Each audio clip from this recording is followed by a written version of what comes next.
quiénes son los que simplemente odian sin tener razón. Porque soy del pueblo, porque pueblo soy, porque yo sí tengo bien clarito a dónde voy. ¿Y quiénes son ellos? Los que hoy me señalan con indiferencia o como se les da la gana. No somos distintos, pero nos separan ese despotismo que gobierna sus miradas. Creo que hace falta corazón para amar a la patria, para honrar nuestra nación. Creo que hace falta corazón para hacer la tregua por la paz y por amor. Venga. Pueblo, pueblo, levanta la cara, que a la noche oscura le llega su madrugada, porque tu bandera nunca más será volteada por los indolentes que hoy la tienen pisoteada. Pueblo, levanta la cara, que a la noche oscura le llega su madrugada, Porque no habrá lluvia ni tormenta huracanada para apagar el sol cuando nos llegue la mañana. Aplauso para Israel de buena fe, venga. Omar Acedo, belleza de canción.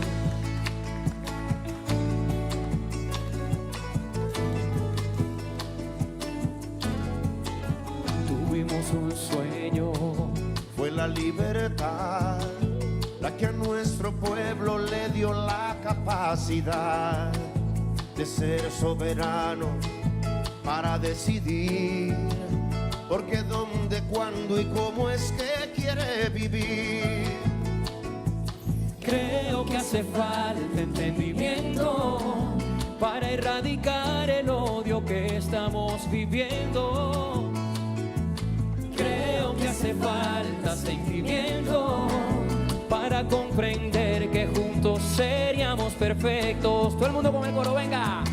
Pueblo, pueblo, levanta la cara, que a la noche oscura le llega su madrugada, porque tu bandera nunca más será volteada por los indolentes que hoy la tienen pisoteada. Pueblo, pueblo, levanta la cara.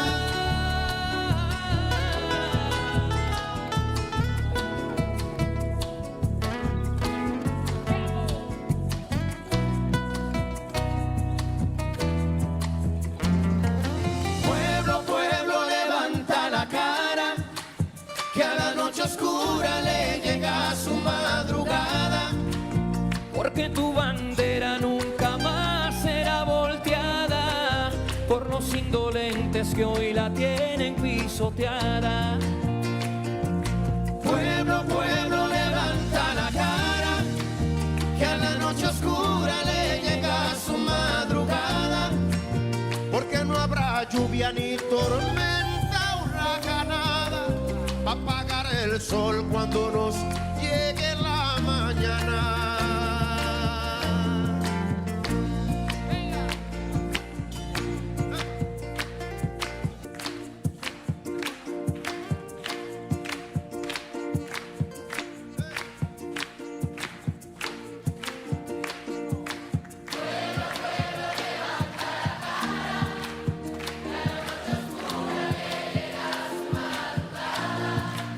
Porque tu bandera nunca más será volteada.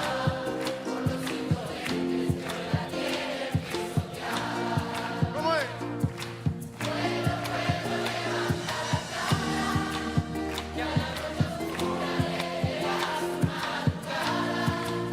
Porque no habrá lluvia ni tormenta huracanada para apagar el sol cuando nos llegue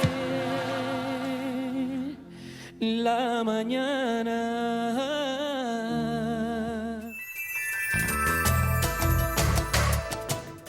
Bienvenidos y bienvenidas a nuestro programa En la Balanza, en la televisión de la familia. Escuchamos una hermosa pieza de Omar Acedo con Buena Fe, cantando allí una de las canciones más significativas de, digamos, de los últimos años, luego de una escalada de violencia que vivimos en Venezuela, donde el fascismo, digamos, agredió los símbolos de nuestra nación, agredió también la humanidad y la dignidad de muchos hermanos y hermanas venezolanas. Y esta canción se dedica al pueblo que merece levantar la cara, que merece ser reconocido y además decirle al otro, nosotros no somos diferentes, somos iguales, pero tu mirada déspota nos está alejando y nos está poniendo barreras para la comunicación. Eso es precisamente lo que estamos diciendo. El fascismo no puede seguir alimentándose en Venezuela, por el contrario, nosotros desde todos nuestros espacios alimentamos no solamente el razonamiento lógico de lo que ocurre a nivel geopolítico, de lo que ocurre en la nación, sino que alimentamos desde la conciencia el amor por el otro, la preocupación por el más vulnerable, el amor y la solidaridad entre los pueblos y nuevos elementos para construir un mundo mejor, un mundo más humano para todos los pueblos del mundo. Eso es la revolución bolivariana, esos somos los bolivarianos. Hoy en este programa, luego de 2 semanas bastante complejas a nivel nacional e internacional, tenemos como invitado a un filósofo. Estamos hablando del doctor Luis Delgado Arria, que nos acompaña hoy, vicerrector de la Universidad Internacional de las Comunicaciones. Comenzó su trayectoria académica en la Universidad Central de Venezuela, en artes, con una culminación extraordinaria en la Universidad de Pittsburgh, con un doctorado en filosofía. Buena falta nos hace trabajar desde el lenguaje, desde la conceptualización filosófica, este tema de avanzar frente a una mediática fascista con la construcción de conceptos que de verdad lleguen a las personas, porque, doctor Delgado, estamos en medio, además de una guerra multiforme de hace mucho tiempo, donde hay diferentes aristas, siempre ha estado presente la guerra cognitiva y dentro de la guerra cognitiva las operaciones psicológicas. Este proceso que hemos vivido en las últimas 2 semanas, arraigado en un proceso electoral, nos habla de un análisis profundo sobre cómo se maquinó utilizar la institucionalidad electoral para objetivos diferentes a los electorales y objetivos de corte fascista, de corte terrorista, que afectaron el 29 y parte del 30 a la población, pero que en lo cognitivo, en lo psicológico, sigue teniendo una gran afectación. Mucho que analizar de lo ocurrido, mucho que revisar sobre cómo llegamos también a ver como un 43% de la población que existe, que está allí, que los reconocemos, que votaron, ¿okay?, en el proceso electoral, perdieron de vista la visión republicana, perdieron de vista, digamos, que elementos que no eran de orden electoral y que estaban allí en la narrativa de esta extrema derecha y se confiaron. Háblanos un poco de eso. Bueno, muchas gracias por la invitación, Olga. Muchas gracias a todos los espectadores de la comunidad que ve este programa y que ve esta transmisión por este canal tan importante. Mira, nosotros estamos frente a un nuevo tipo de guerra. Yo creo que es tan complejo el proceso de lo que se ha construido en nuestra racionalidad, en nuestra emocionalidad, en nuestra espiritualidad como pueblo, que yo voy a utilizar una metáfora para lograr explicar un poco lo que se hizo, la conclusión de la operación. Hay un cuento muy conocido, que es el cuento del flautista de Hamelin. Para el quien no lo conozca, brevemente, es un pueblo que estaba siendo asolado por una peste de ratas, no había forma de exterminar las ratas, y al pueblo se presenta un joven con una flauta mágica y dice que él con la flauta tiene la posibilidad de sacar todas las ratas, la peste de las ratas. el alcalde lo contrata, le dice que va a pagar un dinero, si lo hace, él con su flauta encanta a todas las ratas y saca a todas las ratas del pueblo. Después el alcalde no le cumple con el pago que le habían convenido y en venganza el flautista vuelve al pueblo con su flauta, encanta a todos los niños y jóvenes del pueblo, se los lleva, los secuestra y virtualmente después los mata. Bueno, esa es la operación que ha construido la guerra cognitiva con una parte importante de nuestra juventud, incluso nuestra infancia. ¿Qué han hecho? Una operación de delirio colectivo donde se piensa que la muerte es la vida, que la vida es la muerte, que una cosa tan absurda como enfrentar a las fuerzas del orden, porque ¿qué es el orden? El orden no es el autoritarismo. En toda sociedad, desde el principio de los hombres, hubo que establecer un orden. ¿Y cuál es el primer orden que estableció el primer hombre con la primera mujer? Un orden de convivencia. El primer Adán con la primera hembra, o con la primera Eva. Un orden de cómo hacemos para construir una comunidad donde la convivencia permite que ambos no solamente vivamos mejor, que ambos sobrevivamos. Por eso, hoy día, el suma camaña, o eso es lo que llamaba Chávez el vivir viviendo, que algunos de las comunidades le llaman el vivir bien, eso hay una metáfora que utiliza un pueblo africano, Ubuntu, que dice, yo vivo si tú vives. La condición de que yo viva es que tú vivas. Claro. La condición de que yo me realice es que tú te realices. La condición de que yo tenga derechos es que tú tengas derechos. Y más aún, pero para hacer eso, en una sociedad tan enferma como la que ha construido primero el colonialismo, 300 años de colonialismo. 300 años de colonialismo no basta, decía el Libertador, ¿verdad? Ahora vienen 220 años de neocolonialismo. Tenemos 524 años de colonialismo y neocolonialismo. Y todavía las potencias imperiales no son capaces de vivir sino a costa de, como unos vampiros, seguir chupando la sangre de los países del tercer mundo. ¿Por qué? Porque tienen un sistema que lo que se dice es que ahí es donde se produce la riqueza. Es el continente de los ricos, es el continente de la prosperidad, el continente del American Way of Life, de la European Way of Life. Mentira. Todo eso es parte del gran engaño. La nueva cultura realmente viable y realmente posible. Porque es que hay una cosa con el tema de la utopía que generalmente se cree que la utopía es pensar o querer lo imposible, querer lo inalcanzable, querer lo máximo. No, la utopía es, sobre la base de la realidad concreta, una pareja, una familia. La utopía de esa familia, con lo que tenemos, con lo que la mamá produce, con lo que el papá produce, con lo que hacen los hijos de la familia, ¿cómo hacemos para vivir en la mayor armonía posible? Yo tengo un caso que me fascinó y esta mañana lo pensaba.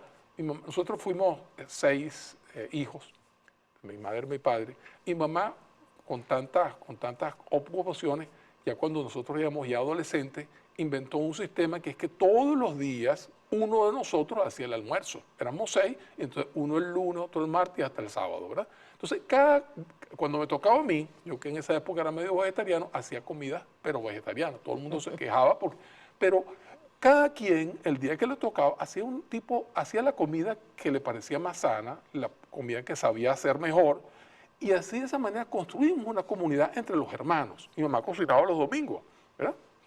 Mi papá no cocinaba nunca. Bueno, pero ¿por qué traigo a colación esto? Porque el país es una familia. Claro.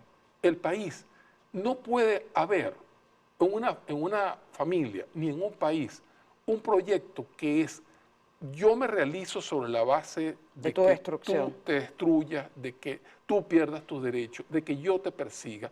Y esto es profundamente alarmante porque, lo decíamos ahorita antes de comenzar el programa, 43% de la población votó por una alternativa que no era ni la digamos, la transición al socialismo, en medio de las circunstancias concretas de existencia en que vivimos, ni tampoco cualquiera de las opciones relativamente, digamos, de una derecha institucional. Votaron por una opción que es la opción que era la opción del fascismo, que decía que venían por la venganza, que venían para privatizar todo, para entregar el país, para endeudar el país, para acabar con el chavismo. Es una opción que lograron convencer a ese 43% de la población de que la opción del cambio, del supuesto cambio, al costo que sea, era preferible a continuar resistiendo.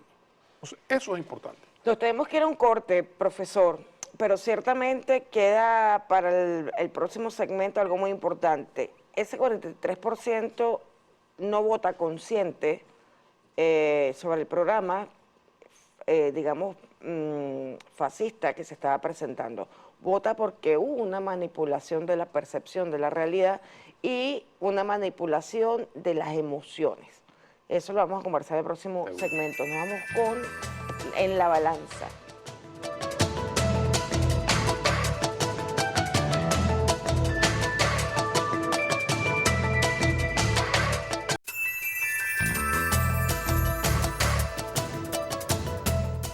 Continuamos en La Balanza con nuestro invitado de hoy, el doctor Luis Delgado Arria, vicerrector de la Universidad Internacional de las Comunicaciones y doctor en Filosofía de la Universidad de Pittsburgh, también egresado en pregrado de la UCB y en su maestría.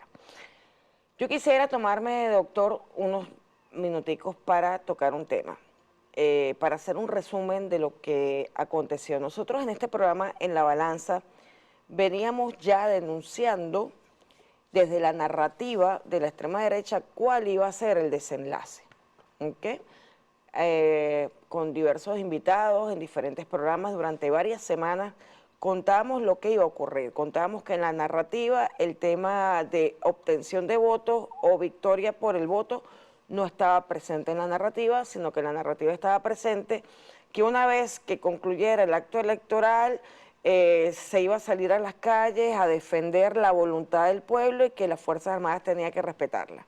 Pero en ningún momento hablaban de victoria electoral.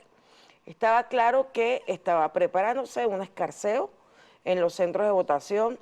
No tenía del todo idea de la posibilidad del ataque cibernético, pero sí, digamos que aquí en este programa hablábamos de crear las condiciones y el espacio de tiempo suficiente mientras perturbaban los centros de votación y la transmisión, porque uno se imaginaba era que en el centro iba a haber escarceo y eso haría más lenta la transmisión de las actas, porque bueno, mientras resolvías el problema en mesa, en el momento de la verificación, que era lo que uno pensaba, pues en ese momento ellos iban a cumplir con lo que también habían anunciado, que era dar unos resultados con una suerte de paralelismo y de usurpación de funciones al poder electoral para colocar en la opinión pública a través de las redes sociales de forma viral que el resultado era otro, ¿ok?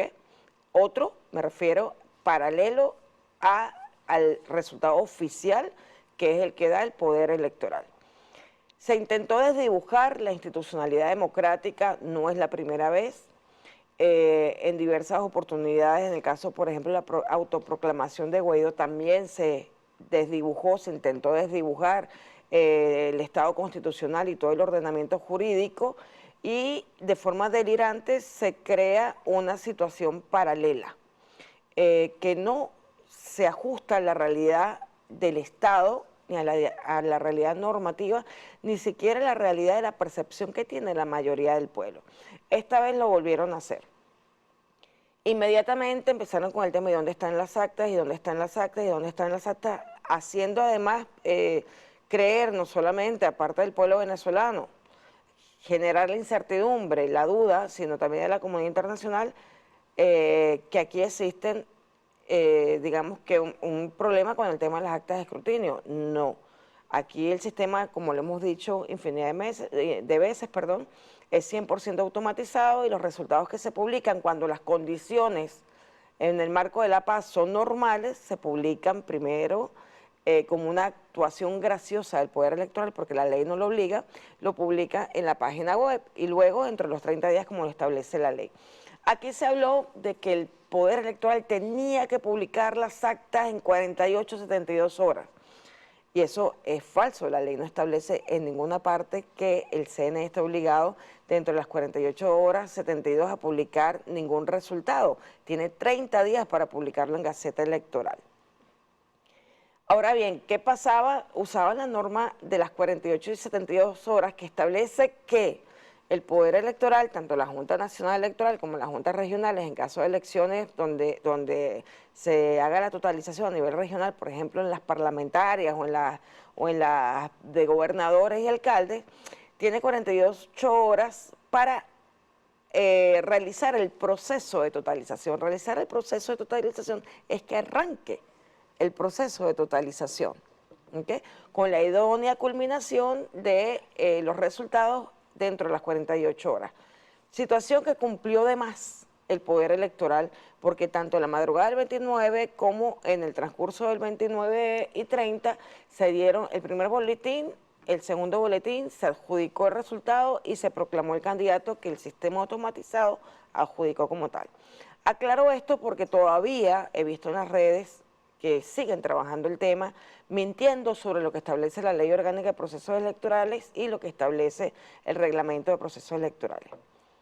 Rápidamente, este tema de cuestionar los resultados del Poder Electoral mediante una falsificación de actas que ya está siendo investigada por el Ministerio Público, este asunto ahora se dirime ante el órgano jurisdiccional plenamente competente, no solamente para conocer del asunto, sino para determinar el procedimiento idóneo para dirimir la situación. En este caso, el peritaje sobre las actas y sobre el ataque cibernético.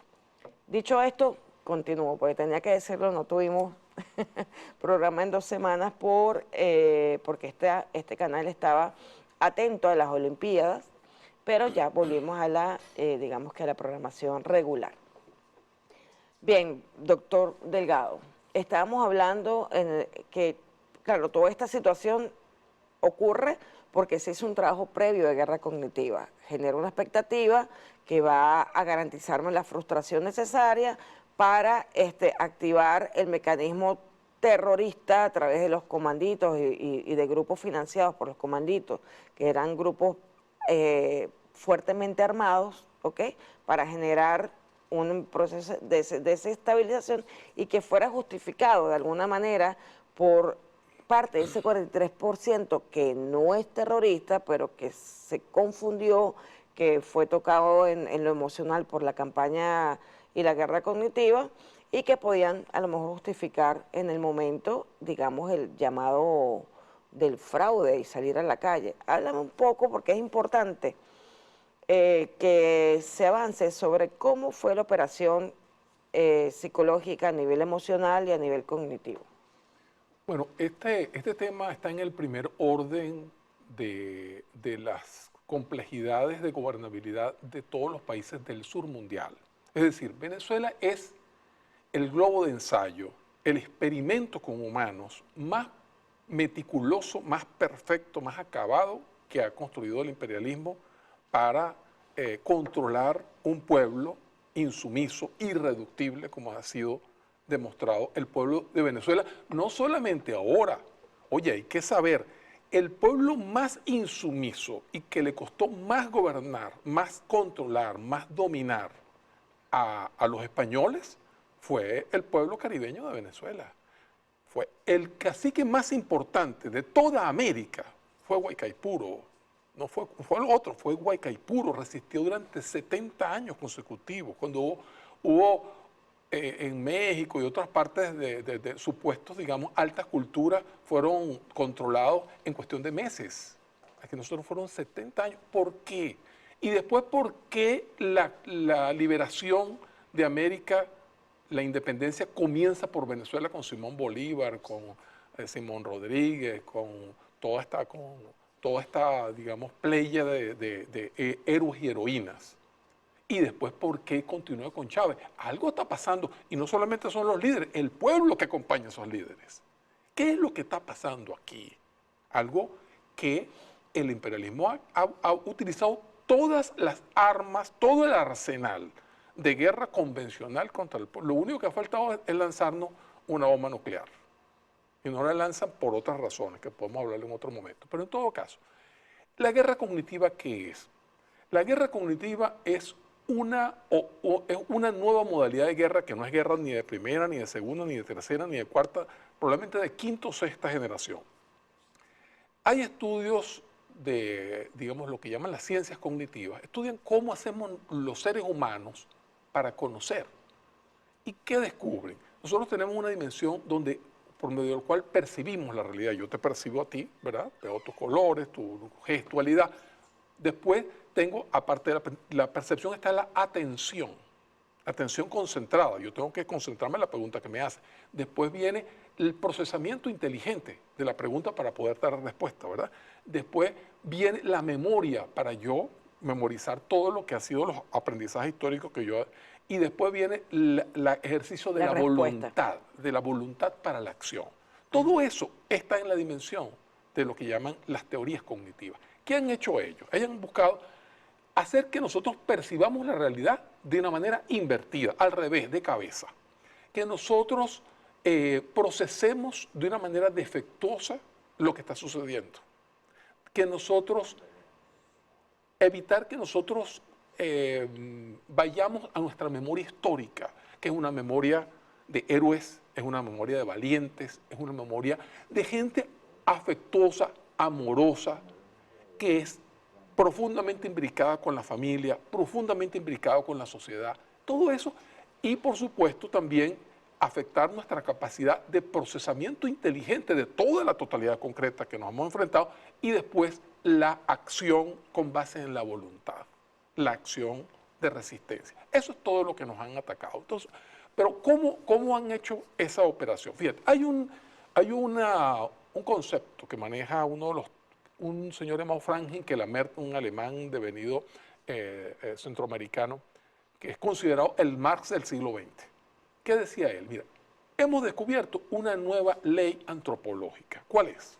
En todos los pueblos de toda la historia de la humanidad hay una constante. Cuando hay crisis económica, cuando falta la comida, falta la medicina, faltan los modos de vida más, de una manera automática prácticamente, en todas las culturas, en toda la historia, se genera una intuición. Y la intuición es que el gobierno es ilegítimo. Por eso ellos han hecho la guerra contra la base material, por eso nos han quitado la capacidad de producir en PDVSA, nos han robado el oro en Inglaterra, nos han impedido hacer renegociación de la deuda, nos han atacado todos los insumos para el parque automotor. Es decir, la guerra cognitiva tiene una dimensión de orden, lo que tú llamas operación psicológica, ¿verdad? O operación psicológica de orden geopolítico, pero también tiene una dimensión de sustracción de la base material con la cual un pueblo puede mantener. Es decir, tú como madre de familia tienes que garantizar en tu familia que haya comida. La guerra económica siempre, y en todas las teorías que se revisan, que han publicado tanto en las divisiones, departamentos de la OTAN, como de Comando Sur, como las declaraciones de todos los involucrados en la aplicación de la guerra económica contra Venezuela, siempre la guerra económica va acompañada de operaciones psicológicas. Nunca se aplica de forma aislada. Siempre tiene que ir acompañada de una guerra, de una operación psicológica para percibir que el causante de ese daño al bienestar es el gobierno y no está fuera, como lo vemos realmente nosotros haciendo un análisis objetivo de quién es el causante. El causante de la guerra económica es determinable, hay documentación suficiente, confesiones suficientes, declaración suficiente, trazas dentro del sistema financiero, comercial suficientes para determinar el robo, como tú lo dijiste, el robo de Citgo, el robo del oro, o sea, hay claros elementos para determinar quién es el responsable, pero este sector, a través de las operaciones, te desdibuja también, te opaca, digamos que la imagen del responsable, para trabajar una imagen que no es la verdadera, que no es la real. Sí, mire, ellos ya han hecho experimentos, por ejemplo, muchas de las cosas que están haciendo contra el pueblo de Venezuela, ellos han hecho experimentos con ratas para ver cómo funciona, porque las ratas tienen un cerebro muy parecido al ser humano. Que hay, por ejemplo, un experimento que ellos ponen en un cajón ponen una rata y en otro ponen las mismas ratas en un lugar y en otro, ¿verdad? En uno de los espacios las someten, por ejemplo, a descargas eléctricas constantes, ¿verdad? En las dos cajas, ¿verdad? Un piso de hierro de descargas eléctricas, pero en una de las cajas le ponen comida, le ponen un sitio donde, por ejemplo, divertirse, no están hacinadas. ¿Qué es lo que descubrieron? Que las ratas que tenían un espacio donde podían correr, podían jugar, podían de alguna manera, no estaban hacinadas, luego del experimento de las descargas eléctricas, se recuperaban en relativamente poco tiempo. Las que estaban bajo shock, pero sin suficiente comida, sin suficiente capacidad de recreación, hacinadas, esas generaban un trauma que les impedía resolver problemas que podían tener capacidad de resolver antes de ese trauma. Eso es ese experimento con humanos, ese experimento con ratas que aplican, es lo que nos están aplicando. Si nos niegan la base, nos niegan la capacidad para nosotros le demos a nuestros hijos recreación de calidad, comida de calidad, proteína de calidad, situación de normalidad, y entonces buena parte de ese 43% es una población traumada. Yo, por ejemplo, era de opinión que bajo una circunstancia, y tú como abogado lo sabes, si alguien te obliga a ti a vender tu inmueble con base en una amenaza de que si no te va a matar, esa venta no es válida. No es válida. Unas elecciones sometidas a una situación donde si tú no vas a las elecciones, como yo te digo, yo te voy a matar, eso son condiciones completamente ilegales geopolíticamente. Y eso proviene de una cosa que lo voy a decir. Dijo Bush antes de entregar la segunda presidencia, Bush Jr., dijo, el pueblo de Venezuela debe saber que la legitimidad de su gobierno no depende solamente de elecciones, sino de la decisión de la comunidad internacional, es decir, de la comunidad occidental. Toda esta guerra ya estaba definido desde antes de entregar Bush Jr. Estamos hablando del 90 y tanto. Sí, en los primeros años de Chávez. Así es.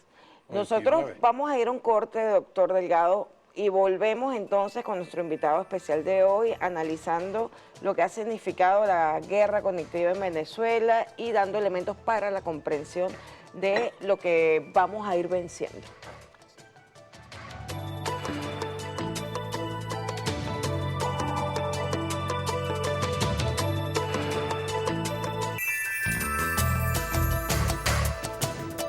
Buenas tardes, muchísimas gracias, presidente, estimados miembros del Consejo de Estado.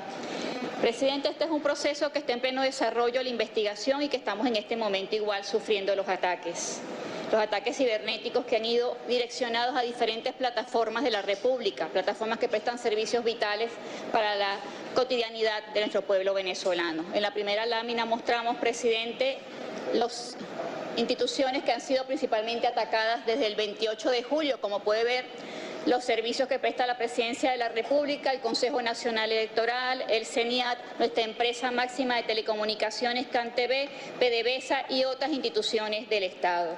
En la siguiente lámina podemos observar el número de instituciones de la República que sufrieron ataques desde el 28 de julio hasta la fecha, hasta el pasado domingo, ayer, enumerados desde el mismo momento de la incidencia. Estamos hablando de 25 instituciones afectadas y 40 más que se encuentran en investigación en este momento.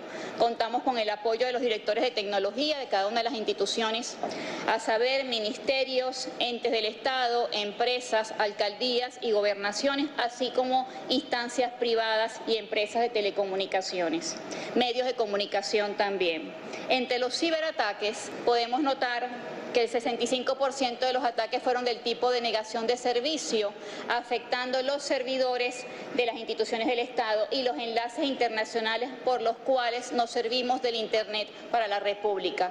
17% tiene que ver con robo de información asociado a correos con software malicioso, secuestro de rutas, ampliación de DNS y desfiguración de las páginas y portales de las instituciones del Estado. El fin de semana, señor presidente, observamos secuestro de las IP de CanTV. ¿Qué significa esto? Que son falsificadas las IP y cuando los usuarios desean tener enlaces con alguno de los servicios, les sale un portal completamente diferente y colapsan los servidores en conjunto. Un ejemplo de lo que han sido los ataques, siguiente lámina, por favor, siguiente lámina, esa. Usted puede ver, señor presidente, en el primer cuadro, un tráfico internacional de nuestros enlaces de Internet clásico, eso es lo cotidiano, y en la siguiente cuadro abajo cómo comienzan a aumentar las bandas verdes. Eso significa entonces los 30 millones de ataques por minuto que recibimos durante el 28 de julio hasta el fin de semana. En la siguiente columna puede notar, presidente, cómo se incrementan los ataques durante las 24 horas del día. Es decir, que no hemos tenido descanso durante los ataques cibernéticos. Todas las plataformas del Estado han sido atacadas de múltiples formas. Existen instancias internacionales de plataformas de ciberseguridad reconocidas por múltiples repúblicas, presidente, que prestan servicios de plataformas tecnológicas para la prevención de ataques informáticos. Una de estas, que está situada en Massachusetts, es Netcode, en donde reporta que el Estado venezolano ha sido uno de los países más afectados durante los ciberataques durante el mes de julio y el mes de agosto. Esta plataforma está alojada en Massachusetts. Esto es lo que explicábamos nosotros del secuestro de las IP para que fuesen bloqueados y los servicios del Estado no estuviesen disponibles para el pueblo. Bueno, continuamos después de haber escuchado a la ministra Gabriela Jiménez, ministra de Ciencia y Tecnología, extraordinaria, brillante, comprometida, con un análisis de lo que ocurrió en relación a esta modalidad de ciberataque en el marco del proceso electoral.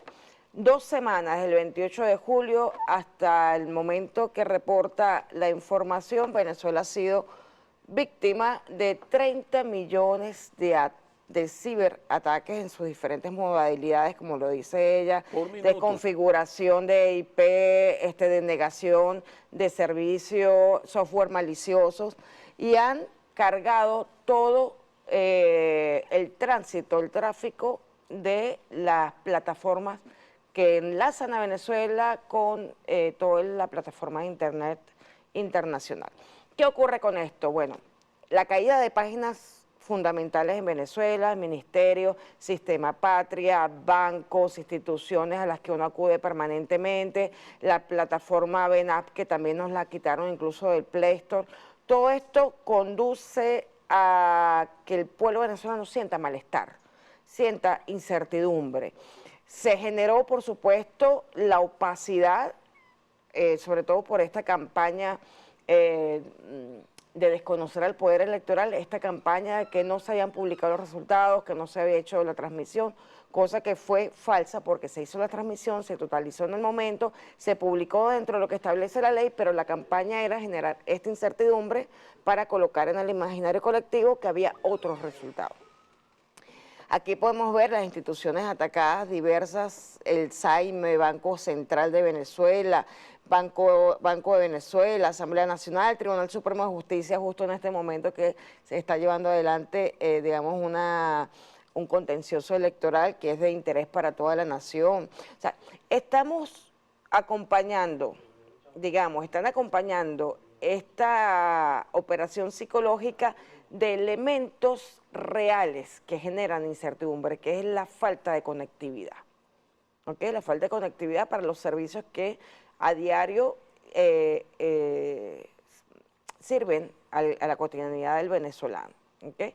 Una de ellas, por ejemplo, que denunciaba la ministra, doctor, era que la plataforma para nuevos ingresos en la educación superior sufrió múltiples ataques, generando en los jóvenes la incertidumbre de, bueno, se me acabó el plazo para inscribirme, para ingresar al sistema universitario superior, ¿qué voy a hacer? Claro, el ministerio extendió el plazo, pero todo ello está sumado a esta guerra cognitiva, yo genero malestar, yo genero unas condiciones de no saber qué hacer, qué va a pasar, y en ese no saber qué va a pasar, estoy alimentando también la rabia, la frustración, el odio. Sí, lo que dice la ministra, excelente compañera, muy didáctica y muy profunda en sus reflexiones, en su caracterización del ataque, y habla de la dimensión cibernética del ataque, que es una dimensión muy importante, porque la dimensión cibernética es la que permite, digamos, que nosotros tengamos una sociedad de la comunicación. ¿Ves? Eso es lo que hoy día la sociedad es fundamentalmente, cada vez es más una sociedad de cuestiones, digamos, de bienes materiales tangibles, y ahora tenemos una sociedad de lo intangible, ¿no? Hoy día cada vez más personas en el planeta viven de vender contenidos desde hacer un programa de cómo cocinar, de cómo hacer relaciones de pareja, hay muchos, de cómo reparar autos, etcétera, ¿verdad? Ahorita hay una economía en la producción de contenido muy importante, y todo eso está fundamentado en esta nueva era de la información, que es una era que no le pertenece al capitalismo, que buena parte de todos esos inventos, como todos los inventos humanos, han sido creados muchas veces por personas que ni siquiera han cobrado por su invento, ¿verdad? Es decir, el conocimiento humano es un derecho, no es una patente de un imperio. Entonces, no hay ningún derecho de que ningún imperio o ninguna empresa te niegue tu derecho humano a estar informada, tu derecho humano a comunicarte, tu derecho humano a saber cuáles son los resultados de una elección popular. Eso es un derecho humano. Entonces, esa vulneración de derechos no es una potestad de un imperialismo cognitivo, sino que es una de las tantas formas como la guerra se inocula, y cuando digo inocula es porque tiene un carácter de enfermarnos. Por eso, el socialismo, si algo, el socialismo hoy, la primera tarea es la tarea que hacen programas como este, es curarnos de esta enfermedad donde todo el tiempo estamos sintiendo que no sabemos qué va a pasar, que no sabemos quién tiene la razón, que no sabemos si podemos poder tener dinero para pagar la comida a los muchachos, si no sabemos si nos van a permitir pasar por la calle. Ese es el estado fallido que ellos están buscando imponer a través de su metodología de lo que llaman las revoluciones de colores, y con las cuales, es decir, lo que han hecho en Venezuela, en casi todos los países del mundo donde lo han aplicado, han logrado derribar el gobierno y arrodillar, mancillar, incluso con grandes riesgos a la población. Yo perdona que le haga un paréntesis, han logrado derribar el gobierno, pero no han logrado cambiar ni mejorar la situación que había sido, digamos, base para esta revolución de colores. Lo vemos en Ucrania, lo vemos en Irak, lo vemos en Libia, lo vemos en los países donde se han desarrollado estos que no son revoluciones, le llaman revoluciones como para calar en el imaginario, pero son actos de terrorismo que buscan una transición, lo que ellos llaman transición violenta, pero el estado de las cosas se mantiene desde la violencia durante muchos años. Lo vemos en Libia. Libia sigue bajo situación de violencia, no ha llegado la paz a Bolivia. En Irak, digamos que la paz ha dependido de la intervención y la neutralización absoluta de los grupos terroristas que formó Estados Unidos, como ISIS y Daesh. Entonces, no hay una solución por parte de estos grupos terroristas. El negocio de estos grupos terroristas es generar la desestabilización y mantenerla en el tiempo, porque el negocio es el caos, no es cambiar el sistema y traer la paz. No, lo vimos en todos los países donde entraron con este mismo modelo. Mira, yo tuve un amigo publicista que me decía, ¿la publicidad qué es, Luis? Me decía, la publicidad es el arte de suspender el uso de la inteligencia humana el tiempo suficiente para venderte una mercancía. Bueno, eso es la operación que están haciendo, es utilizar una operación psicológica de gran envergadura, ¿verdad? Que es efectiva porque hay un trabajo previo de ablandamiento de la conciencia, de creación de un estado de conmoción. Estamos en que es un concepto jurídico, estado de conmoción. Nosotros vivimos un estado de conmoción nacional, producto de toda esta guerra que ha sido política, geopolítica, diplomática, económica, comercial, eléctrica, electrónica, cibernética, sanitaria, nos han negado crediticia, de todo, es una guerra total la que nos han declarado. Entonces, ¿cuál es la subjetividad de alguien que está sometido a una guerra? Es la misma subjetividad de las ratas que hablamos, es una subjetividad que no sabe qué esperar, que lo único que le cabe esperar es no morir. Y esa subjetividad es fácilmente manipulable, que es lo que están... Entonces, estoy totalmente de acuerdo, no son revoluciones de colores, son contrarrevoluciones que lo que menos tienen son de colores. Mira, pero hay un caso que es muy importante citar aquí, que fue lo que hicieron en Ruanda. En Ruanda hicieron una operación como esta, que oigan esto lo que hicieron, voy a hablar a la cámara directo.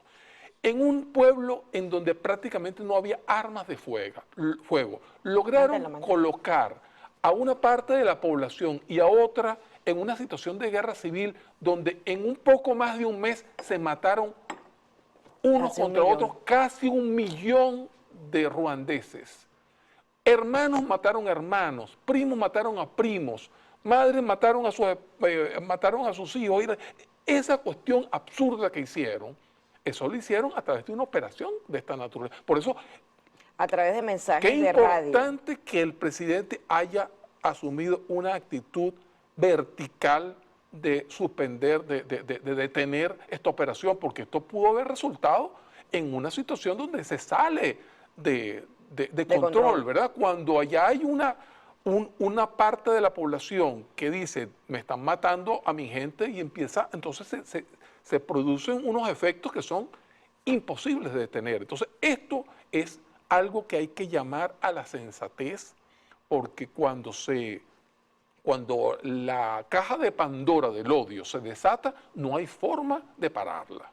No hay fuerza ni policial, ni militar, de ningún tipo que pueda pararla. Entonces, qué importante haberlo abortado en el primer momento, antes de que esto escalara a un punto donde pudiéramos estar todos llorando. Imagínate una población donde en un mes hay 1 millón de muertos. Así es. Yo creo que es considerable porque nosotros, ¿a qué estamos llamados?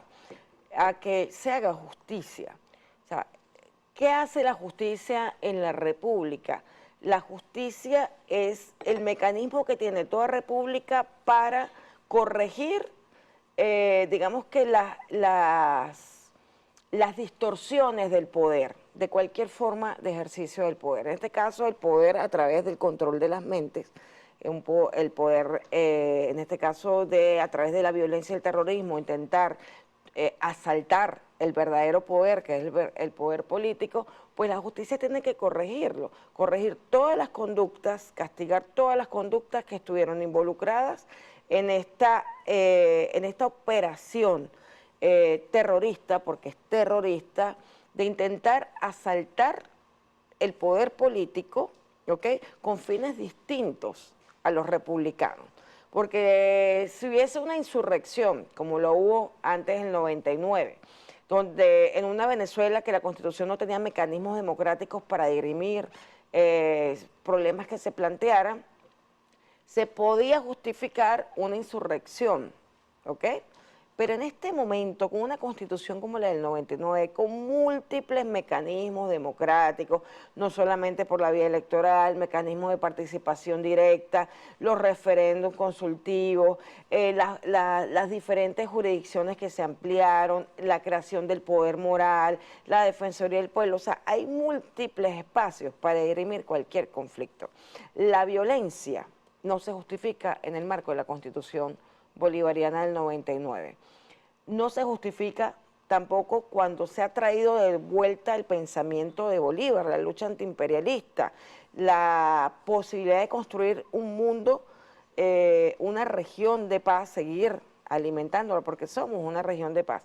Y aparte de eso, de alguna manera, hacer valer aquel pensamiento, uno de los tantos, digamos, baluartes del pensamiento de Bolívar, que era que seamos reconocidos no solo por nuestras riquezas, sino por nuestra dignidad.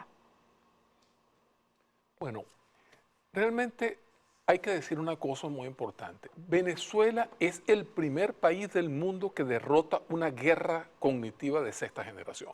Eso no es poca cosa. Eso es algo que nosotros somos objeto de un estudio de todos estos, de los 20 y pico organismos de inteligencia de los Estados Unidos que están diciendo cómo nosotros hemos resistido todo lo que nos han lanzado, más las últimas operaciones de, digamos, de hipnosis colectiva. Porque lo que nos han inoculado es una suerte de delirio. Creer que atacando a las fuerzas del orden se va a lograr otro orden. Es decir, creando caos se va a generar un nuevo orden. Esa lógica que obviamente Es fascista. Y que es absurda, ¿no? ¿Cómo es que destruyendo el país vamos a tener un nuevo país?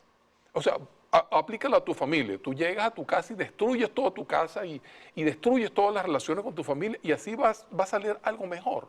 Mira, qué difícil es construir algo. Fácil es destruir. Ahora, ¿qué es lo que uno ve en esta lógica, digamos, de doble rasero?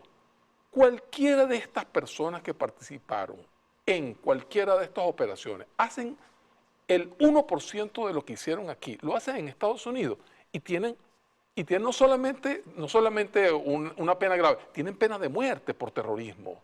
Los ejecutan, les inoculan una sustancia y lo ponen en el corredor de la muerte, después le inoculan una sustancia y los matan. El delito de terrorismo es inaceptable en cualquier país del mundo. Entonces aquí se pone como que es una cosa, un juego de niños. Lamentablemente esta gente es tan perversa que contrató a menores de edad, menores de edad de los barrios, para que los hijos de los pobres lucharan en favor de los ricos. No, y se mataran entre ellos. Y se mataran entre ellos. ¿Qué dimensión más perversa, entre los jóvenes que más grave? Entonces, ¿qué es la justicia? Tú haces la pregunta. Yo voy a responderlo en estos términos. Que quien mató a un padre de familia ahora comience a trabajar durante 20 años para mantener los hijos que quedaron huérfanos en esa familia. Esa sería la justicia. Esa es la justicia a la cual nosotros tenemos como socialistas, tenemos que ir. Justicia no solamente ir preso, justicia es enmendar el daño. Claro, ya que no se puede enmendar, no se le puede devolver a ese padre, ¿verdad? A esos niños que quedaron huérfanos, esa persona tiene que trabajar durante 20 años para hacer de esos niños unos hombres de bien y unas mujeres de bien. Ahí es donde está la justicia. Y no tiene nada que ver con venganza ni con retaliación. Tiene que ver con que la vida sea posible. Claro, con restablecer la situación que se dañó socialmente. Nos tenemos que despedir. Gracias, doctor Delgado, por habernos acompañado. Recordamos que estuvimos con el vicerrector de la Universidad Internacional de las Comunicaciones, doctor en Filosofía, y despedirnos de que tengamos una excelente semana. Volvimos a la tranquilidad, estamos trabajando, estamos en paz. Mantengamos la esperanza siempre, siempre, siempre encendida, porque nosotros somos faro para el mundo. Y Venezuela en la historia va a ser ejemplo para la humanidad. Nos despedimos. Gracias a todos.